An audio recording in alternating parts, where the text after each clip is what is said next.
Good afternoon, Monday the 22nd of August 2016, just after 1 o'clock. Welcome to UK Column News. I'm your host, Brian Gerrish. With me in the studio, Mike Robinson.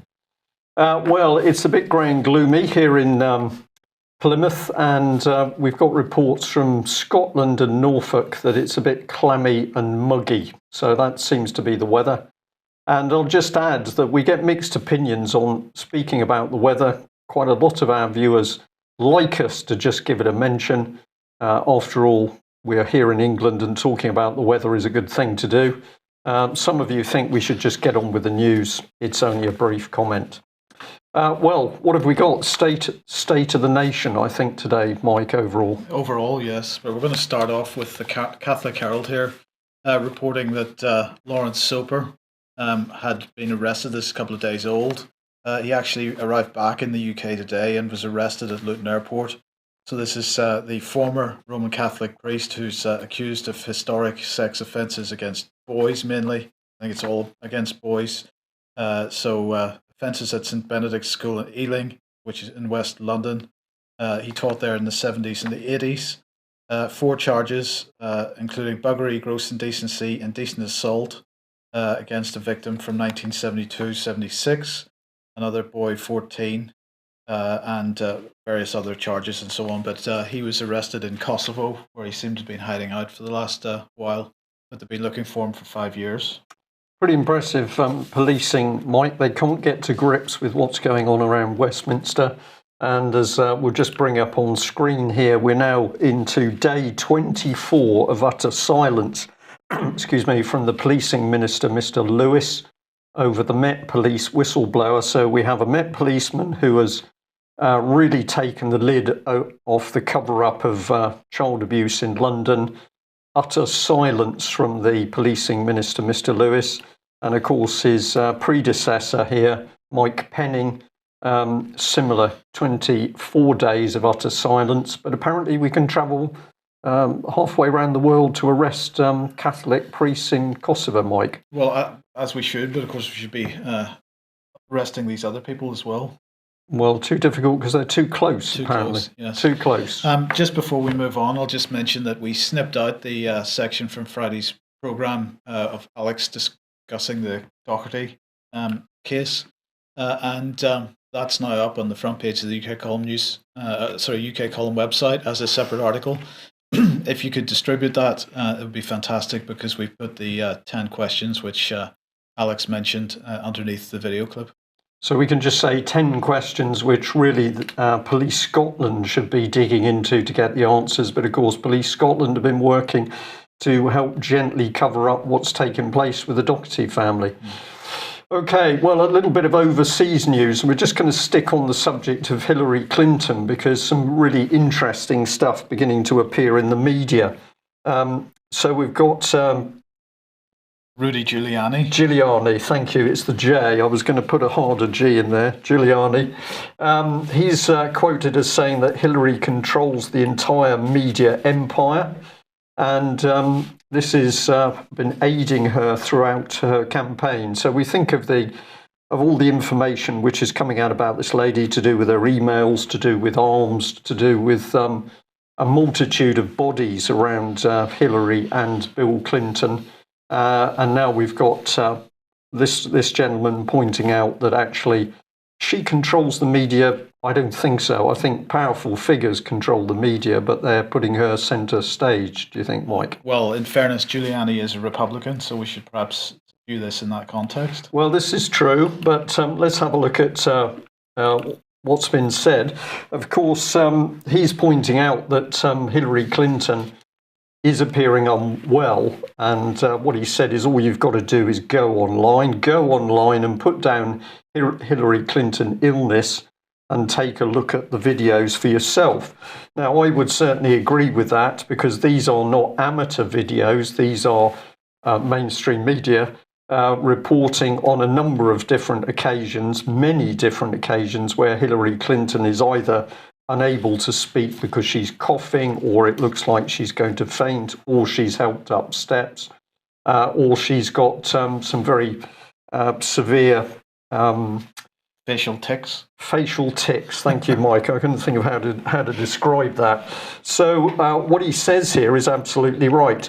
Well, if we go on to this one now, we've got a journalist on Yahoo who is beginning to poke with a stick, saying, "Well, what's the proof of this? Online videos."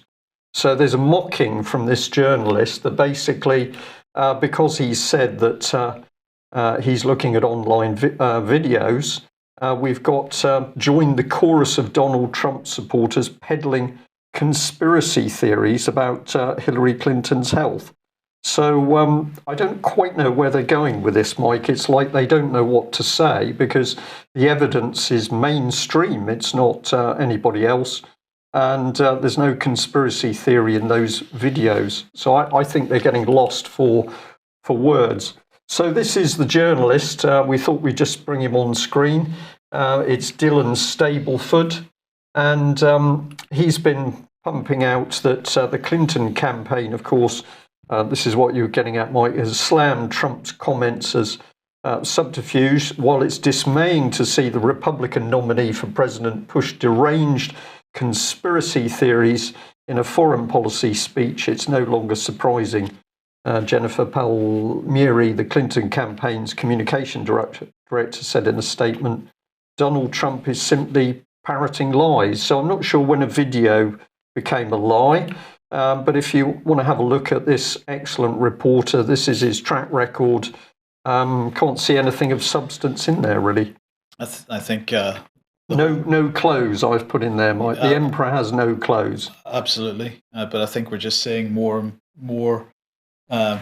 typical American politics at work here. Are we going to get to the truth? Not likely before the election. Perhaps not likely after. Well, unless she drops down unconscious before the election. We'll see what happens.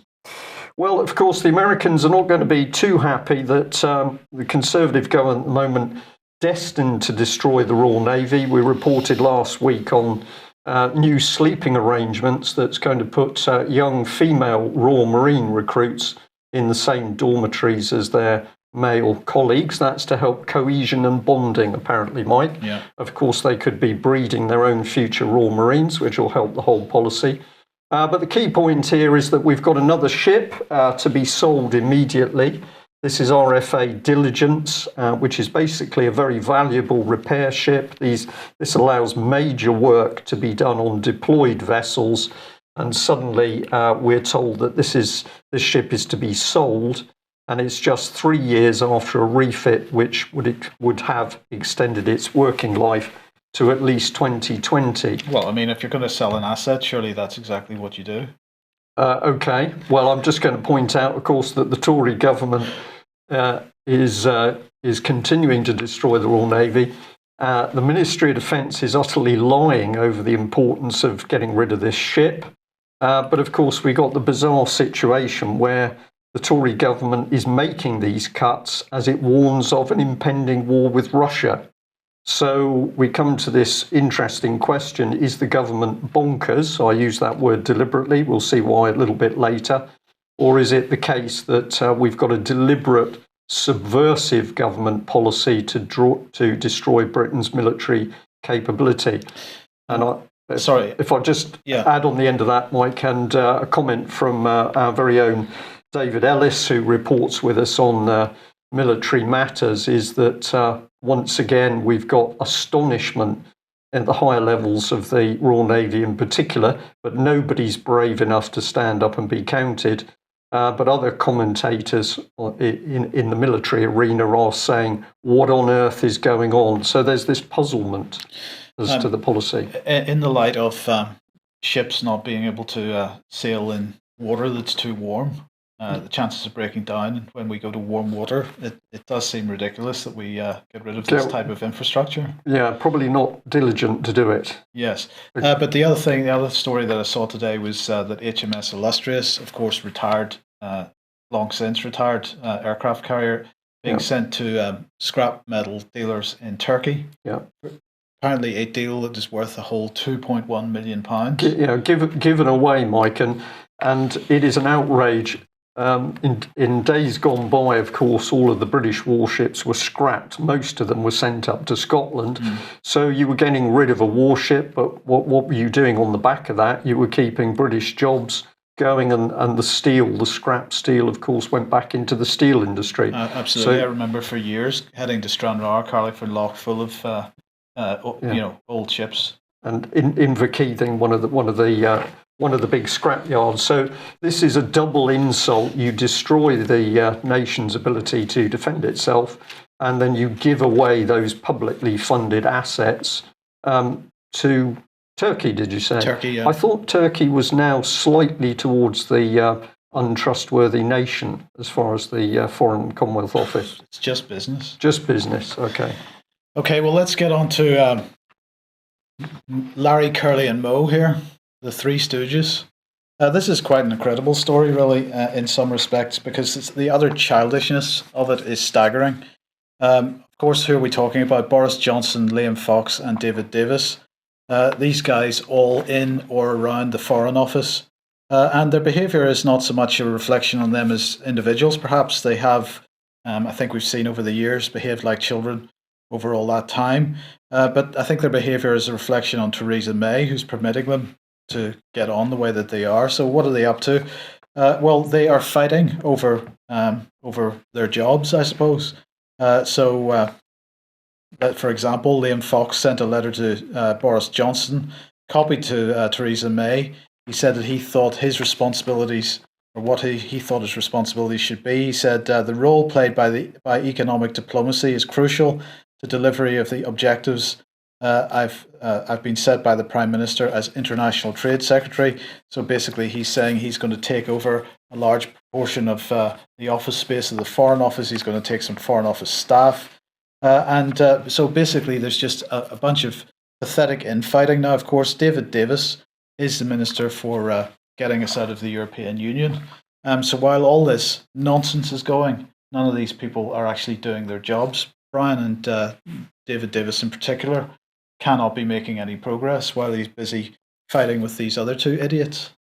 Well, is he trying to do that anyway, Mike? I'm not convinced. He's more likely to be setting up the transatlantic trade. No, that's Liam Fox's role. You see, that's the point. That's the point. So we've got Boris Johnson, Foreign Secretary, and he would see that as being part of his remit to a certain degree. Liam Fox fighting over that because he's been given the job of TTIP and so on. And David Davis fighting with them both. Yeah. Because he's been given the job of getting us out of the European Union, all of which are sort of foreign policy objectives. And they are all really sort of vying for who's going to be the biggest idiot of the lot of them. Okay, I'm feeling confidence here in the country. Yes. Well, I came across this while I was having a look at information for the news today, and I found it fascinating. Go and have a look, Mozo Travel. And they came up with a long list of countries of which they said, we'll show you the worst 13. These are countries you don't want to go to: Somalia, Guyana, Bangladesh. Russia is in there. You don't want to go to Russia because they're racist and homophobic, and you wouldn't want to go there anyway because Putin's running it, according to the report. Turkey, Syria, North Korea, Thailand, whatever. So I thought it was very interesting to see how they measured this report. This was Brazil. Of course, we're looking at abject poverty here. But what were the reasons? Poverty, shanty towns, squalor, overcrowding, global warming. Well, that was in there, but pollution was probably one of the key things. Wars and terrorism, murder, gangs, crime, drugs, prostitution, kidnapping, sex trafficking, police corruption, dictatorships, and just because of Russia, their racism and homophobia. So I thought this was quite interesting to reflect on, living as we do in Great Britain. So I thought we'd just pop Great Britain in. If you're thinking of visiting this country, I think you should probably think very long and hard. Very clean on the surface, those suited men you showed, Mike. Underneath it's a basket of filth, I think is the correct description. So we've got poverty, we've got squalor, we've got police corruption, we've covered that. We've got international corruption with the banking cartels, fraud, drug money, drugs, drug laundering, cartels, all going on in the City of London, so that's covered. We are the source for the wars and international terrorism, so we can give ourselves a tick there. And then we've certainly got child stealing, trafficking and murder, and we can give a tick there. So based on this very short UK column news poll, you don't want to go on holiday to Great Britain at the moment. Indeed. And if you're thinking that this is just black humour, of course it's not, because this is absolutely the state of the country. We better add in the last one, of course, which is, if we can pop that on screen, we can give ourselves a big tick for the dictatorship, as I think you're going to be demonstrating in a moment, yes. Mike. So can we prove this? Well, the BBC is doing it for us, because here's just one topic. The BBC is doing a programme which is going to see struggling workers.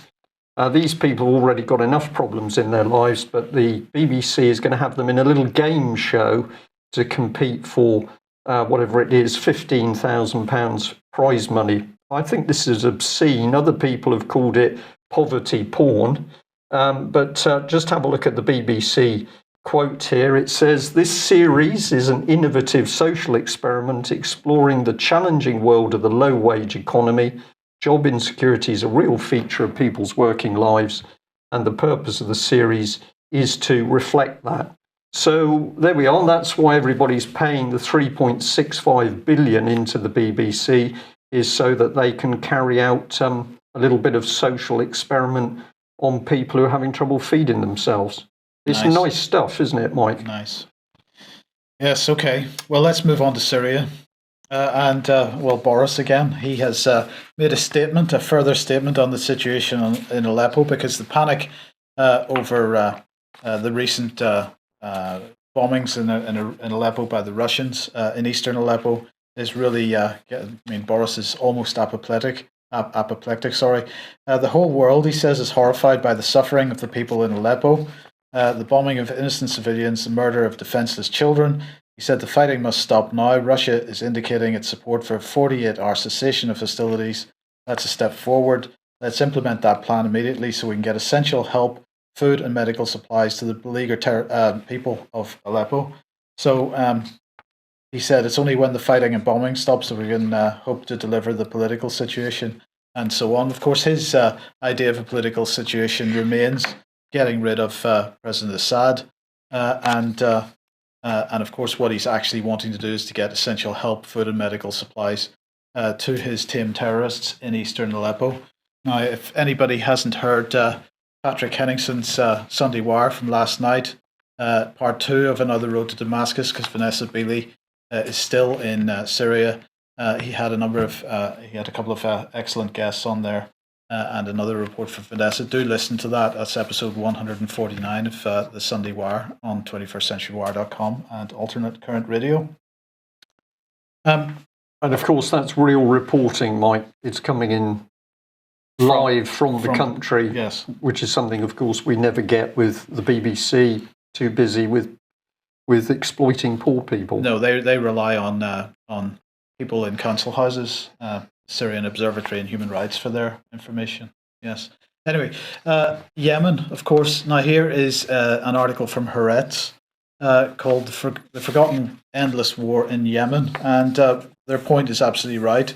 2.8 million Yemenis at high risk, 500,000 plus children in danger of starvation. They've nowhere to go, and this really makes the point that the Yemeni war continues to get almost no international attention, almost no media attention. They say while hundreds of thousands of children are in distress, the UN remains silent, mainly for fear of a Saudi economic boycott. When was the last time you saw any videos or television reports from the war in Yemen? They go on to say that compared to the war in Syria, it is less dramatic. About 6,500 people have been killed in the war, half of them civilians. And they're saying that this figure is dwarfed by the 250,000 people who have been killed in Syria. But of course, that really isn't important. There's still 6,500 people killed in quite a short period of time, and due to Saudi bombing. But what they then go on to say is to peddle the sort of narrative that seems to be right across the mainstream press at the moment that the war in Yemen is really a proxy war between Saudi and Iran. Well, if that's true, it's the Saudi side is being pushed along quite nicely by the Western governments in the UK, the United States. This is why the United Nations is silent on this matter, because this is a Western agenda at work here. It's not a proxy war. I think, Mike, there were some reports in the papers over the weekend of millions of pounds worth of arms deals out to the Middle East again, which we'll track down and report on, but it fits the picture that we just keep pumping out the material for other people to have the wars at home. Of course, our own defence industry is cut. So this is calculated, cynical policy. Now, on Friday or Thursday, can't remember which, we were talking about radical preacher Choudary ending up being sent to prison. He hasn't quite been sent there yet. He will be, I think, on the 6th of September, I think it is, or 7th of September. But this article in Russia Today, MI5 blocked the arrest of Choudary for years. Now, the argument is, well, they're not saying for sure that he was an MI5 asset. They are suggesting, at least, though, that that MI5 permitted his activities because he seemed to be the center of a lot of activity, and so they were surveilling him closely. Personally, I think it was a bit closer relationship than that. At the very least, he was an informant. But anyway, as we said, he's going into prisons now, and of course, the danger there is that he starts to radicalize people within prisons. But it's all right, Brian. It's all fine because the government has published Contest, the United Kingdom's strategy for countering terrorism. This is their new counter-extremism strategy. The date on it is annual report for 2015, but that is because that was when the report was commissioned. This has just been released. Well, this is great stuff because governors and prison officers will be given training, skills, and the authority that they need to prevent influential extremist prisoners exerting control and radicalizing others. So we don't need to worry about Choudary because the government has it all in hand. This follows a landmark review, they said, published today, looking at the risks posed by Islamist extremists in prisons. Prison officers in the front line will be equipped to crack down on extremist behaviour. They will be supported by a new Directorate for Security, Order and Counter-Terrorism responsible for monitoring and dealing with the evolving threat. There you go. And Liz Truss, who is the Secretary of State for Justice, she said, Islamic extremism is a danger to society and a threat to public safety. It must be defeated wherever it's found. I'm committed to confronting and countering the spread of this poisonous ideology behind bars. Yeah, well, these people are utterly brilliant, Mike, because, you know, when they want to, they can do everything, apparently, but when they don't want to, they're incapable of anything. Well, I'm just assuming that everything that they say is 180 degrees out from reality. So, in fact, what they've done here is produced a nice little manual for anybody wanting to go into a prison and incite extremism. But they can't control the drugs in prison. They can't control the violence in a lot of circumstances. But we're to believe that now they've got the wherewithal to get in and stop the Muslim extremism, such as they say exists. And part of the way they can do that is by having prisons to put all these guys together so they can talk to each other. Yes. Yeah, great.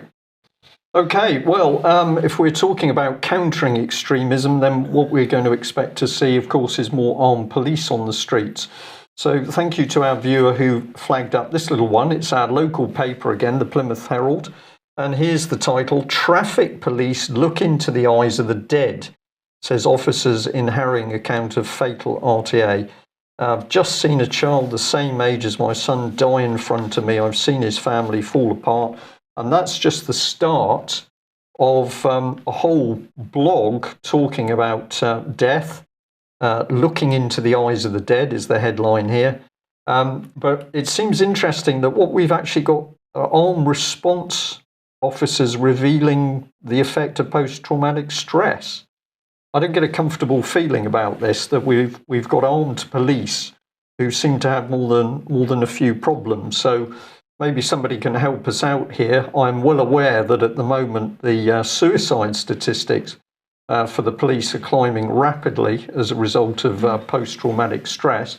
But we've got an officer here who's allowed to post his unhappiness and disturbance at what he's dealing with, almost like an agony aunt blog, by a police force which wants more of its own officers to be armed.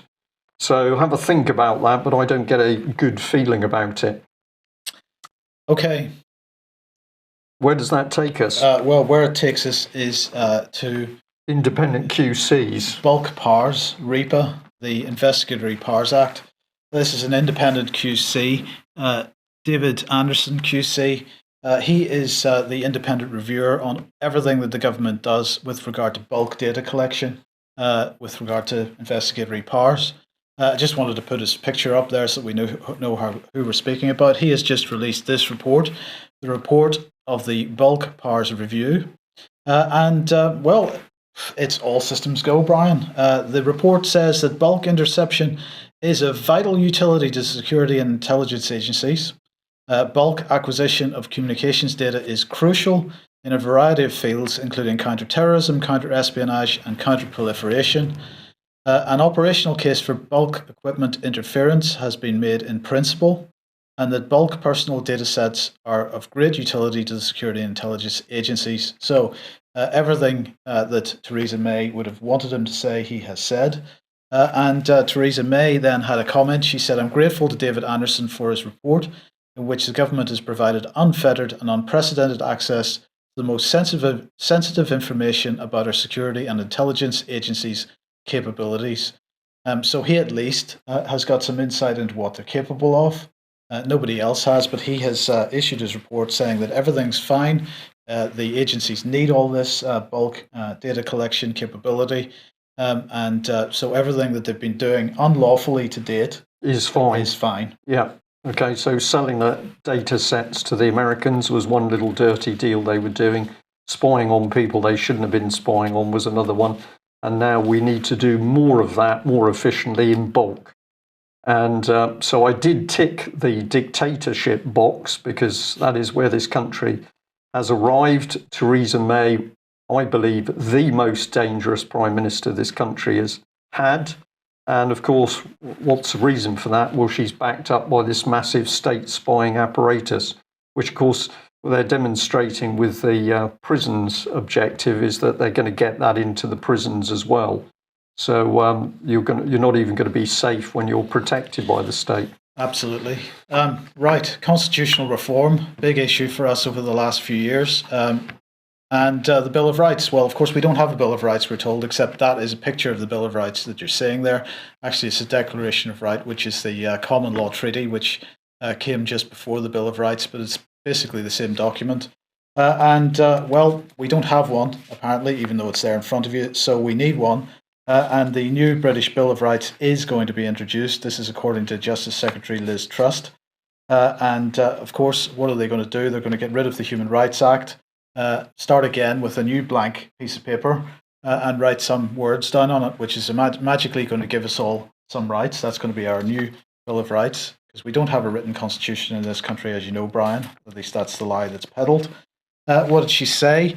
Liz Truss said, "We're committed to a new Bill of Rights. It is a manifesto pledge. We're looking very closely at the details, but we have a manifesto pledge to cover that." So she had to say that twice, apparently. So they are committed to that, or they should be, and away we go. Because this is stripping away rights as fast as possible. Well, this is absolutely right, and this is really my point over this whole issue of human rights and whether human rights are a good thing or a bad thing. Many people believe that human rights are a good thing because it writes down on a piece of paper what our rights are. But my point is, it starts off from a blank piece of paper. The British constitutional position is that we have unlimited rights. Those are God-given rights. They cannot be taken away by human beings. But if you start with a new document, you start with a blank piece of paper, which means that it comes from the assumption that we have no rights to start with, except the ones that are written down, and that's a dangerous position in my point of view. However, it gets worse because, of course, the other big attack has been on the House of Lords. And Jeremy Corbyn now has come out and said that he is intending to have a radical overhaul of UK democracy. He is absolutely behind the constitutional reform agenda. He's going to start off by getting rid of the House of Lords and replacing that with an elected chamber, an elected upper house. But of course, the point that we've been making on this is that an elected upper house becomes just as bad as the elected lower house, the Commons. And what we're looking at here is, we got rid of the divine right of kings in the past, Brian. That's been a continuing constitutional fight for hundreds of years, thousands of years. We've replaced it at the moment with a divine right of, it's not even Parliament, it's a divine right of the House of Commons, because they believe that in parliamentary sovereignty, Parliament is sovereign. Parliament is not sovereign, and as Justin Walker has been talking about recently, one example of how Parliament is not sovereign is the annulment by jury. So Parliament creates an act of Parliament, and that has some rules in it, and if we break those rules, we end up in court in front of a jury. Now, the jury has the power to say that these rules are not appropriate. So jury has the right, a jury in a court of law has the right to override the will of Parliament. Parliament, therefore, is not sovereign. People are sovereign and juries are sovereign. So the idea of parliamentary sovereignty is nonsense. So sovereignty comes from the people. The House of Lords, if we get back to that subject for a second, I've made this point a number of times, has blocked the most draconian efforts of the House of Commons. 60 times in this last parliamentary session. And if we go back a couple of years, 200-300 times where they've blocked House of Commons attempts to take pretty draconian powers. So the House of Lords at the moment has an independent component. Yes, there are lords in there that have affiliation to a party or other, but there are also a lot of independents as well. And actually, even the party lords seem to be doing mostly the right thing. So this is dangerous, in my opinion. Now, what did Corbyn have to say? He said he's making a commitment that a Labour government will put the people back in power. That is nothing of the kind. What he's actually doing is putting the wrong people into power. And if we look at the House of Commons at the moment and how it is pretty much dysfunctional, with Tory cabinet ministers fighting amongst each other over what? And this is not going to be any different if we were to have an elected upper chamber. The bottom line is that Jeremy Corbyn needs to have a look at the British Constitution, what it represents, and give it a bit of support for once. We're going to be interested to see what happens if there's any form of dialogue between Mr. Corbyn and his team and the British Constitution Group, because this is something that was promised by the Labour Party some months ago. And it's going to be fascinating to see whether they honour that promise. And of course, a number of their members signed the early day motion for the restoration of the Bradbury pound. So we're about to see whether there's any truth at all at the top of the Labour Party. Yes. If the Labour Party itself is suffering, SNP is suffering as well. So let's just jump north of the border. This is the Express. Apologies, I should have that labelled there, but it's come from the Express. It's a video clip which shows Nicola Sturgeon being confronted by constituents on the streets of Govan Hill, her own constituency. And there's pretty hard-hitting information coming out. Now, a lot of this is around the fact that they're having a lot of problems around the Romanian immigrant community. 3,500, as it says here, packed into a few streets of ramshackle tenement blocks in Govan Hill. But if you look at the article in the paper, you will see pictures of the streets covered in rubbish and all sorts of problems going on there.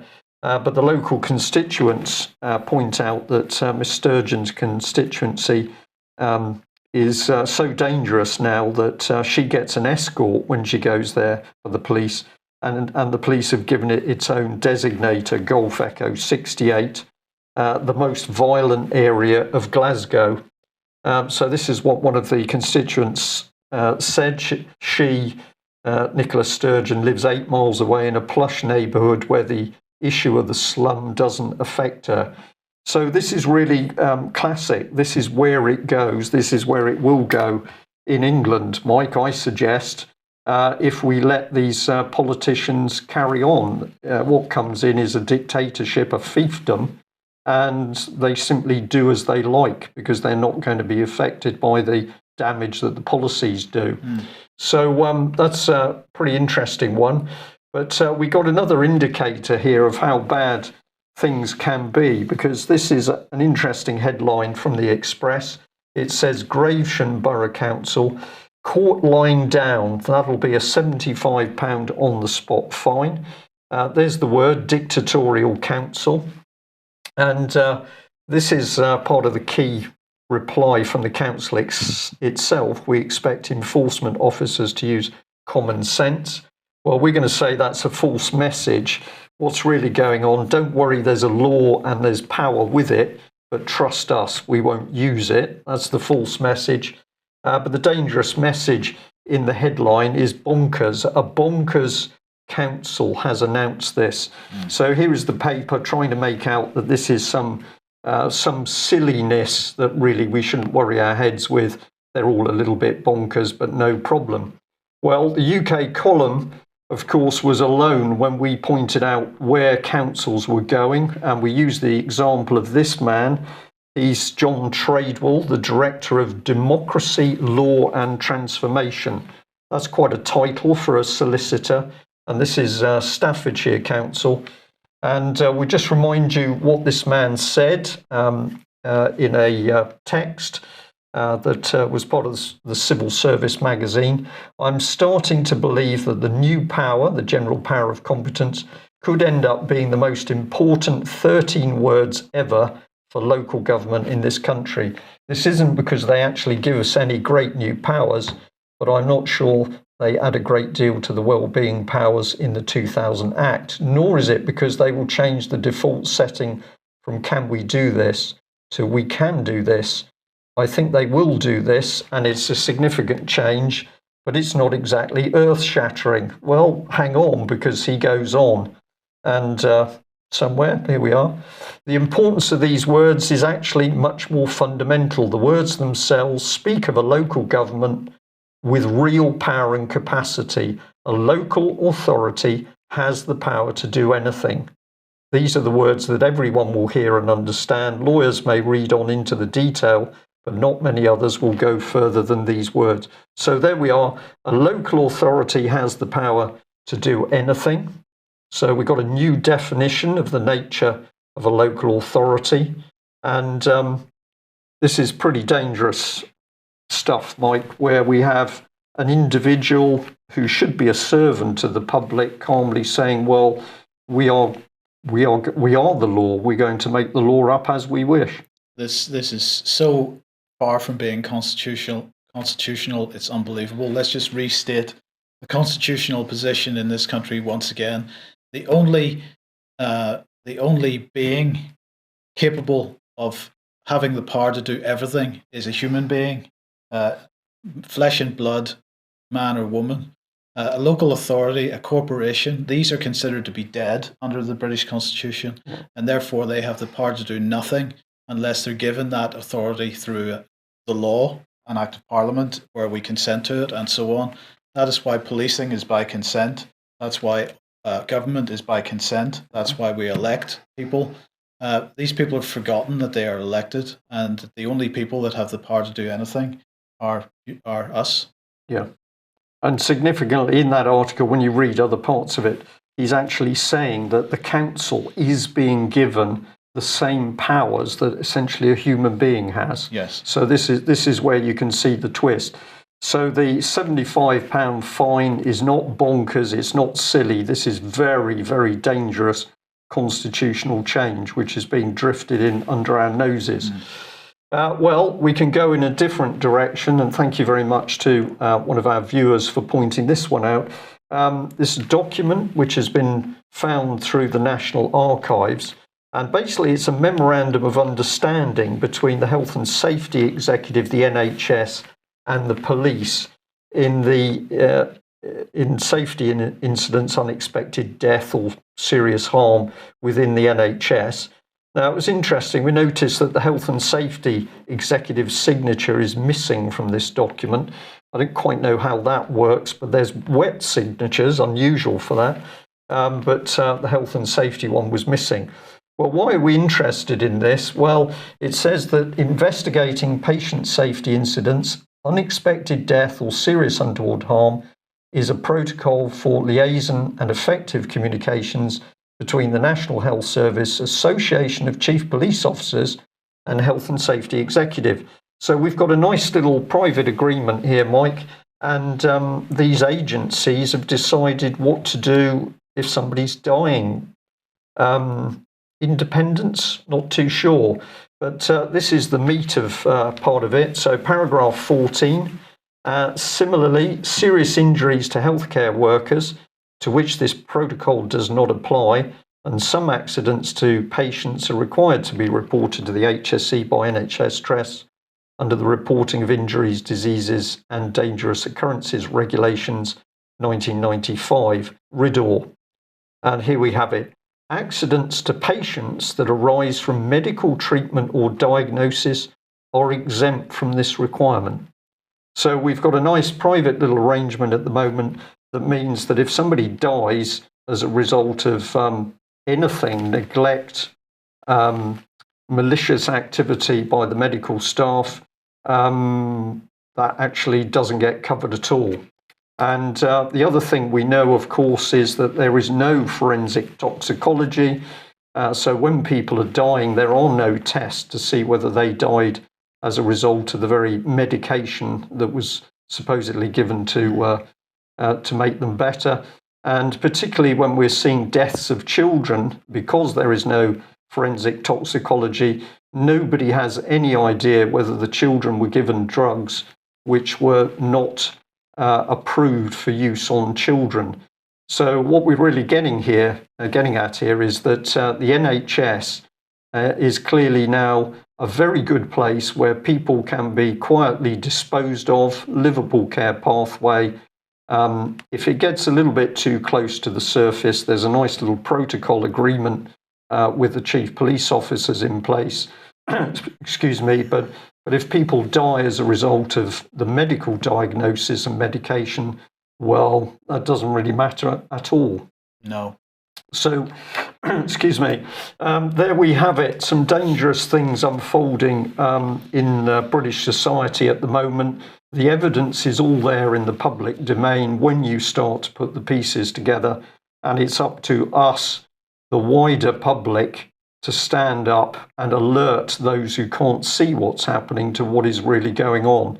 This is speeding up, it's getting immensely dangerous.